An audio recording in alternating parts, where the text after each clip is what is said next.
చాలా మంది వినయం చేతగానితనం అనుకుంటారు.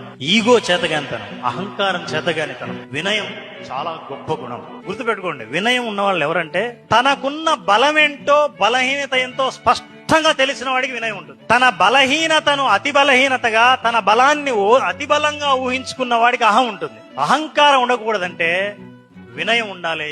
వినయం అంటే ఏంటంటే సెల్ఫ్ రెస్పెక్ట్ అని అర్థం. ఈ విషయం ఎందుకు చెప్తున్నానంటే, యూత్ లో వచ్చేవి నాకు 3 ప్రాబ్లమ్స్ మేజర్ గా. నెంబర్ 1 అంటే సెల్ఫ్ ఇమేజ్. వాళ్ళు ఎప్పుడు వాళ్ళ ఇమేజ్ గురించి వరీ అవుతుంటారు. ఏంటి, నేను నల్లగున్నాను, అందంగా లేను, వాళ్లే బాగున్నారు, అందుకే వాళ్ళు మాట్లాడుతుంటారు. ఫ్రెండ్స్ వాళ్ళు ఒకటి, నా దగ్గరికి ఎవరు రారు.